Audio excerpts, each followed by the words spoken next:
What's up, guys? My name's Brandon and welcome back to Apple Weekly. In this episode, we're going to discuss even more new iOS 18.4 features and changes. We're going to talk about Apple's big week of product announcements, more bad news regarding Apple Intelligence, a crazy AirTag story, and more. And as always, if you want to continue the conversation after this video and talk all things about Apple, be sure to join the Apple Den Discord server, which is linked down in the description below. There's over 30,000 members, and it's the best Apple community on Discord. All right, so let's start with iOS 18.4 because this week we did see the release of Beta 2 for iOS 18.4, so it did include some additional new features, most of which I did cover in my What's New video earlier in the week, but there are some additional features that I did not cover that I want to cover here in this video, and of course talk about the performance and the battery life and all that good stuff as well. So let's start off by going into the App Store. And when you go into the App Store for the first time, you will see that we have a brand new splash screen that says a more powerful search and automatically summarized customer reviews. Now that second part is what I want to focus on, because if we go into our App Store right here, you can see that when we go to an application like TikTok, for example, right here underneath of the rating, it shows review summary, and it basically just summarizes what a lot of the reviews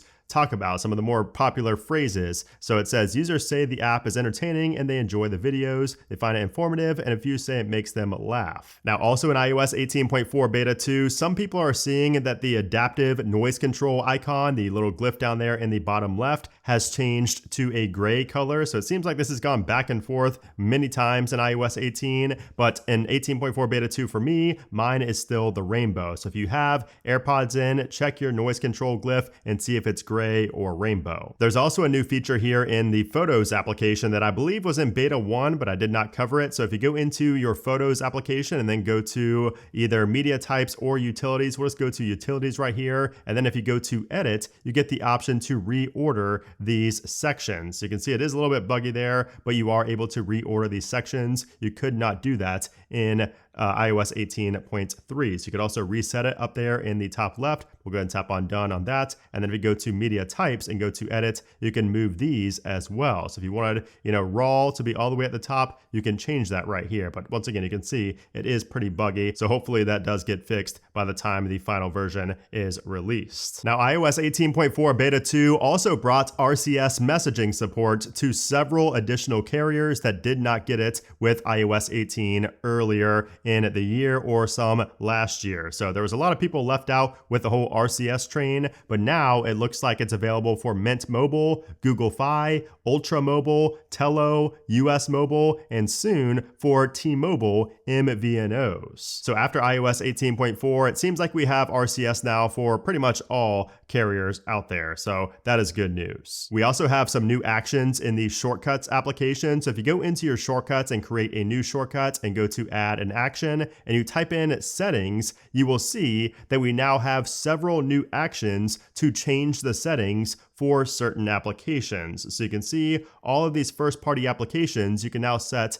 a trigger here, an action, to change specific settings inside of those applications. So for example, I have Safari right here, and you can see from a shortcut, we can do all of these things that you see right here. So you can autofill, block pop-ups, search engine, tab bar configuration, tab layouts, all of that. So you can do, and you can do, you have an on or off switch right there for what you want to do. And you can also toggle as well. So if you want to, maybe just toggle between on and off, you can do that. Also, here's another one for the calendar. So we have different settings that we can change, like alternate calendars. We have event sync duration, start week on, time to leave, all these different things you can change now in shortcuts via actions with iOS 18.4 Beta 2. So this is great news, and this is kind of preparing us also for the upgraded Siri, which is not going to be coming soon like we thought, and we'll talk about that here in a little bit. Now, one of my favorite features in iOS 18.4 Beta 2 is inside of the notification settings and then into prioritize notifications, and I really like now how you can disable certain applications from showing up as priority notifications, because I consistently got Discord showing up as priority notifications for me, and I don't really deem those priority a lot of the times, when I haven't looked at my phone in a while. So I was able to turn that off, which was nice. So it's really nice that you can just turn off applications now that you do not want to be deemed as priority on your lock screen. This is honestly one of the more useful Apple Intelligence features features in my opinion. It's very similar to the focus mode right here for reduce interruptions, where it kind of determines what notifications are important or not. Also this week, we saw an update to the Shazam application that really helps with syncing songs to Apple Music and Spotify. So it says Shazam now includes songs found via music recognition and Control Center, Siri, and shortcuts to your My Shazam Tracks playlist in Apple Music or Spotify. So now you don't have to, tap and go into Apple Music and add it to a playlist. It automatically generates a playlist for you, which is really nice. But if you're somebody who does not use Apple Music or Spotify, you probably use YouTube Music. And we just saw a new YouTube Premium tier get announced this week. Now, this is called YouTube Premium Lite, and this is not going to be as feature-packed as the regular premium plan, as you can see here. So Premium Lite is going to be $7.99 a month, which is almost half the price of Premium, so that's a great deal. And you get most videos ad-free. So it says gaming, fashion, beauty, news, and more. Basically what it means by most videos are ad-free is that shorts are excluded and music videos are excluded. So if you don't watch shorts or music videos, then you're not going to see any ads. So in addition to that, you can see that you do not get background play or downloads. And of course, you also do not get YouTube Music or the ability to watch music videos without ads. But still, for almost half the price of regular premium, $8 a month seems like a great deal, especially if you're somebody who watches YouTube often or most of the time on the TV where you don't need downloads or background play. I can see this Premium Lite plan coming in handy and saving people a good amount of money over the span of years, since it's, a good bit cheaper than regular premium. But what do you think about this plan? I personally am going to be sticking to my regular premium plan because I always use background play and downloads on my phone, especially when I'm traveling. So, I cannot go to the Lite version, but that is a good plan for those out there who might benefit from that. All right, so we have to talk about this. We have some really bad news regarding Apple Intelligence because, as you guys know, a lot of the big Siri features, the big Siri improvements like on-screen awareness, understanding your personal context, and the, in-app actions, those three features were going to be massive for Siri, and those were supposed to be here with iOS 18.4, this version we're on now, but they got delayed until iOS 18.5. That was the thought up until today, where we got a bombshell where we heard that these features have been delayed again until potentially iOS 19. And here is an exact quote that we heard from an Apple spokesman. So she said, Siri helps our users find what they need and get things done quickly. And in just the past 6 months, we've made Siri more conversational, introduced new features like Type to Siri and Product Knowledge, and added an integration with ChatGPT. We've also been working on a more personalized Siri, giving it more awareness of your personal context, as well as the ability to take actions for you within and across your apps. It's going to take us longer than we thought to deliver on these features, and we anticipate rolling them out in the coming year. So they say the coming year. That makes me think 2026, which means that we're going to see the Siri features that we were promised in iOS 18, not just in iOS 19, but a future version of iOS 19, potentially even iOS 19.3 or 19.4. So we might be waiting a whole nother year until we see these features that we were supposed to have now. So honestly, that's pretty upsetting. Like, I get the point where, Apple likes to do it right the first time. They need time to make it perfect and everything like that. I get that, but it's still extremely disappointing, in my opinion, to see delay after delay after delay. I mean, Apple should have just never showed it. They should have never shown it off or given a date if they didn't know, when it was going to be ready by. Now, I understand that's not how things always work, but still, it's just frustrating when we continue to get dates, we continue to get these promises, and Apple just does not deliver by that time frame. Like I said, it'd be so much better if Apple just said coming soon and didn't put a date on it. Then we wouldn't be, haggling them time and time again for, it being delayed or not. It would just come whenever it comes. Now, we also got some additional details and some additional insight from Bloomberg about this whole delay of the Siri features. So this is from Mark Gurman in this report. He says, Craig Federighi and other executives voiced strong concerns internally that the features did not work properly or as advertised in their personal testing. Some within Apple's AI division believe that work on the features could be scrapped altogether and that Apple may have to rebuild the functions from scratch. The capabilities would then be delayed until a next generation Siri that Apple hopes to begin rolling out in 2026. So yes, you heard that right. Apple might actually be scrapping everything they've been working on for this Siri improvement here, and they may have to rebuild it for the next version of Siri, the Siri 2.0, if you will. So That's crazy. Apple's obviously, working overtime on this and trying to make it as best as possible. But once again, that's so disappointing. I'm going to stop using that word, but that's what it is. Let me know your thoughts about this delay down in the comments below. It really just seems like iOS 18 is going to be a relatively boring update, at least the point versions. The big iOS 18.0 was a big update, but man, there was so much hope for iOS 18.4 and iOS 18.5, and now I'm just not as excited anymore, I guess. Anyway, as I promised, this whole video is not negative. We have a lot of positive stuff to talk about here in a moment. But before we get to that, I do want to talk about the performance and the battery life here on iOS 18.4 Beta 2. Now, as far as the overall performance goes, you can see the Geekbench 6 score right here in Beta 2 is pretty strong. Pretty good score here for Beta 2. And I have to say that the performance overall has been a good bit better on Beta 2 than Beta 1. I even showed it in my video, but I did have apps crashing constantly on Beta 1. Specifically, the News and the Apple Music application were both crashing in Beta 1. Neither one of those are really crashing anymore at all. I haven't had one crash here on Beta 2. So that's good news, and I do think that performance overall is better on Beta 2 than it was on Beta 1. And I can say the same for battery life. So battery life has also been just as good as, 18.3 in my experience. So Beta 1 was a little bit off, but I do think that the battery life here in Beta 2 is much improved. I wouldn't say much, but it is improved over Beta 1, and I feel like it's pretty much on par with 18.3, the stable build, which is pretty impressive for a second beta. Like you can see here, I'm still sitting at 90% on my phone after recording for, almost 20 minutes now. So that's pretty good if you ask me for battery life here on Beta 2. But let me know your experience and how it's been for you in the comments below, because I know that I don't have the same experience as everybody else. All right, so now let's talk about what to expect next from Apple. So next up is going to be iOS 18.4 Beta 3, and we should be seeing that next week on the week of March 10th. So we should be seeing it either on the 10th or the 11th would be my guess. It's also possible for the 12th just because we do get the new Apple products on the 12th, the new products we'll talk about here in a moment. So I would just say early next week, we would see iOS 18.4 Beta 3. After that, we should be seeing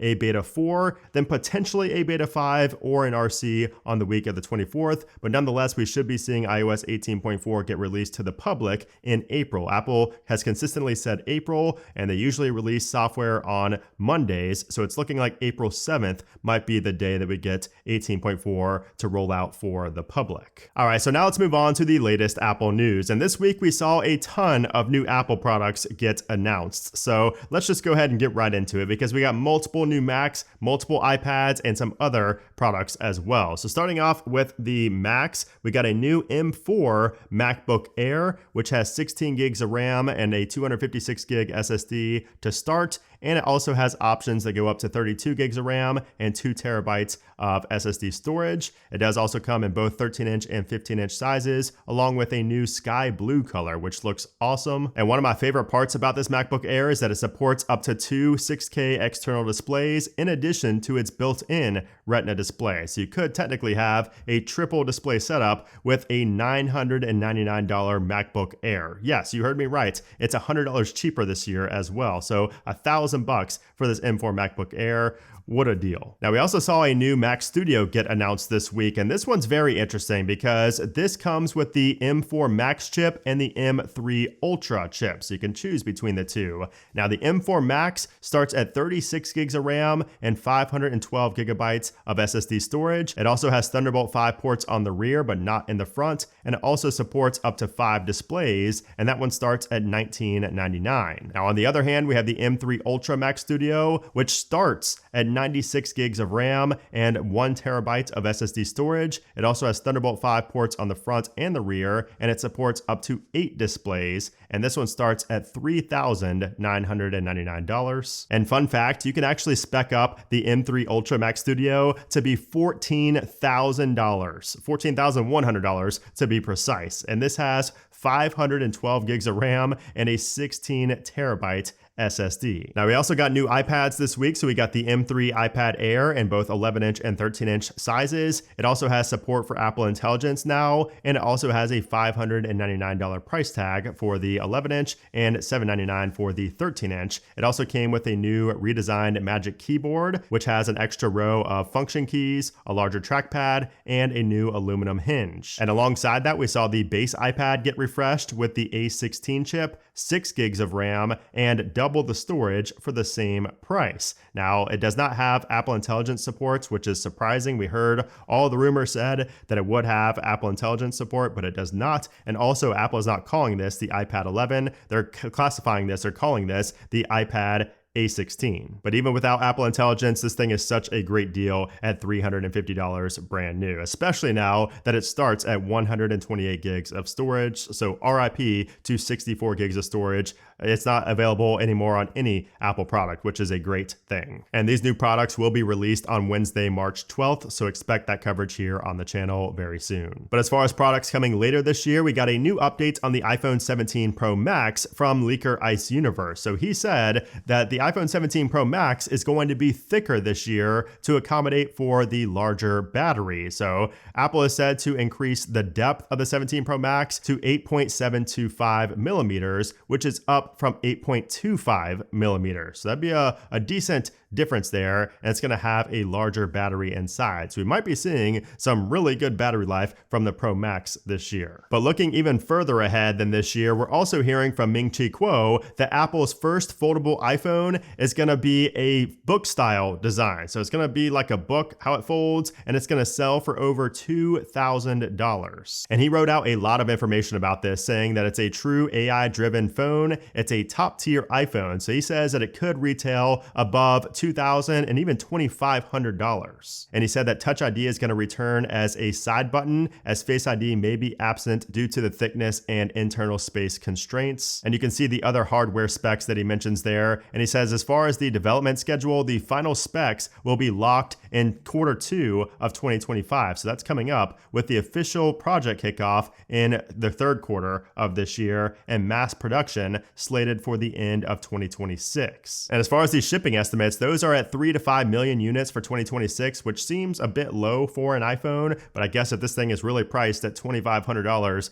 there's going to be, I can already see the headlines right now. It's going to be Vision Pro 2.0. Maybe not quite that extreme, but people are going to really freak out about that price tag. So that's probably why it seems a bit low. But again, this is all pretty far away, but it's still pretty interesting to see these early rumors about the first Apple iPhone foldable. And then finally, just as tradition, we have another crazy AirTag story. And shout out to Ronnie who sent this one in. If you guys have any AirTag stories that you want to send in, you can always shoot those over to me on Instagram or over on X. Anyways, this time a woman in Jerusalem took her luxury SUV to a car wash. She gave them her car keys, sat down for a cup of coffee, and waited for her car to be ready. Everything seemed normal until she drove home and started getting AirTag tracking alerts on her iPhone. At first, she thought there was some kind of mistake, but after checking her car, a family member found an AirTag hidden underneath the floor mat. It had been activated as soon as she left the car wash, leading her to believe that one of the employees planted it there to track her home and steal her SUV later. She immediately called police and reported it, and that's when things got even more concerning. It turns out this was not an isolated incident. Just weeks before, a man in Tel Aviv